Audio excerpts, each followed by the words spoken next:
So this video is about that inner chatter that we have. I often get asked the question, how did you stop being so critical and judging and having all these thoughts that really are demeaning, tearing you apart, right? They really keep you suffering. They keep you small. They keep you sad. They keep you fearful. They keep you in anger and resentment, right? And we have a lot of different thoughts, right?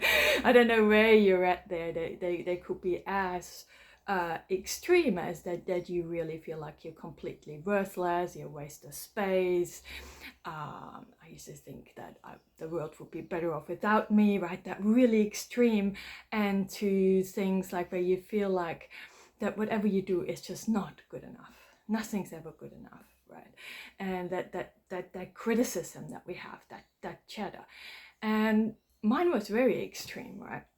And perhaps yours is too, but now those thoughts no longer come up. So people keep asking me, it's like, how did you make it stop?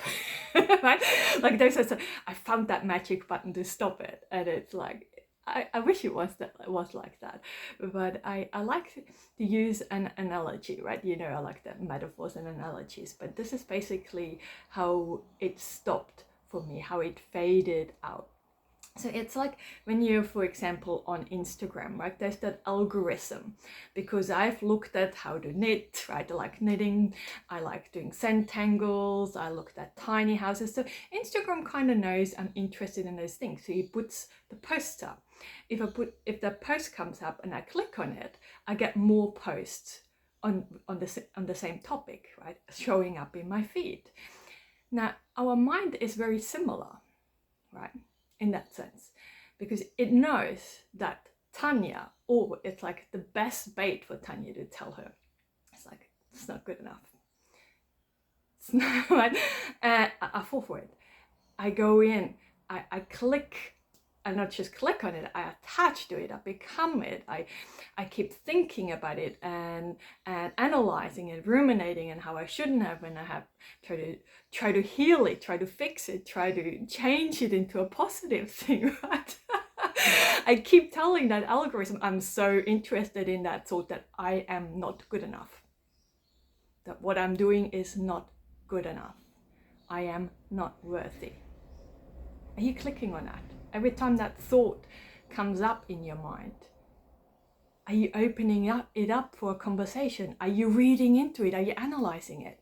That is telling the mind that this is a powerful one for you, right? It will keep using it, it will keep showing it up. So all I really did is whenever it came up, the moment I caught myself, oh, it got me again. I got tangled into that thought. I said, thanks, mind, but no thank you, right? I'm no longer interested in those thoughts. And the same as on the Instagram algorithm, if I'm no longer clicking on the posts on centangles, it will stop showing up in my feed, right?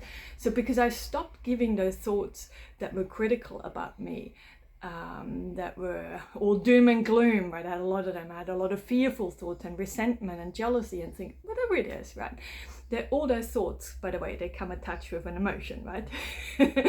But that's a whole different kind of topic. But we just want to be able to catch that, notice that, and not go on a ride with it, right? It's almost like you're at the theme park. You have a choice. Am I going to hop onto this ride? Am I going to go onto this roller coaster?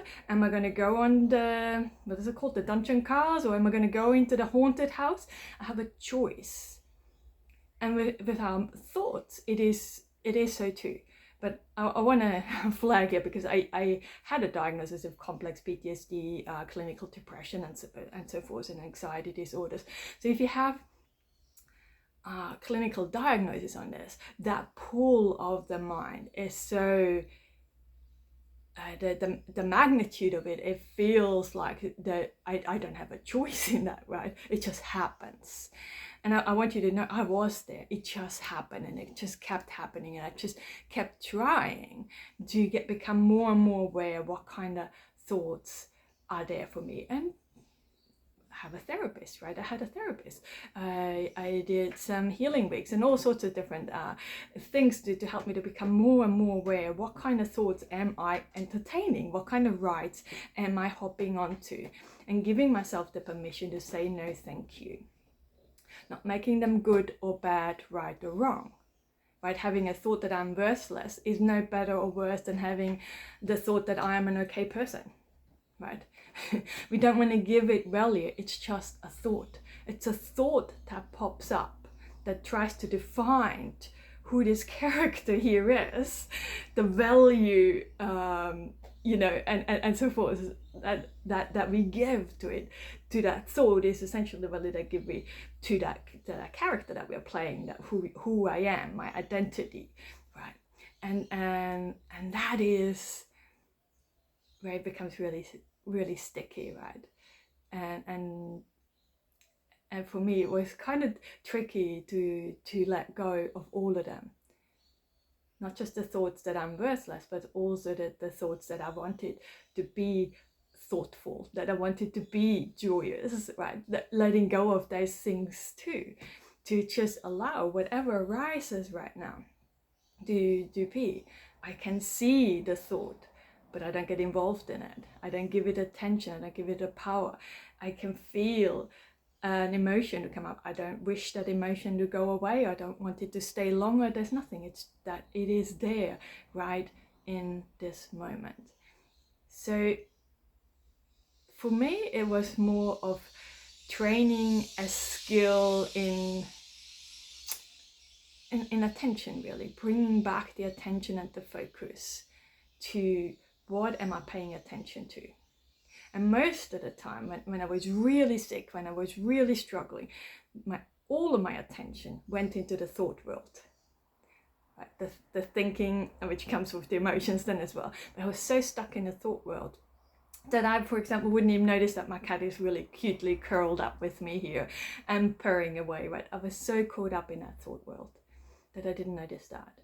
I didn't notice the bird just flying past the window and things like that, because I was so caught up in the mind. Right? I couldn't see other things happening. I couldn't use my other senses, right? The seeing, the hearing, the smelling, the tasting. We have all these other things available to us. But the more I was suffering, the more all my attention and focus was on the thoughts. Where is yours? I'm going to leave it there.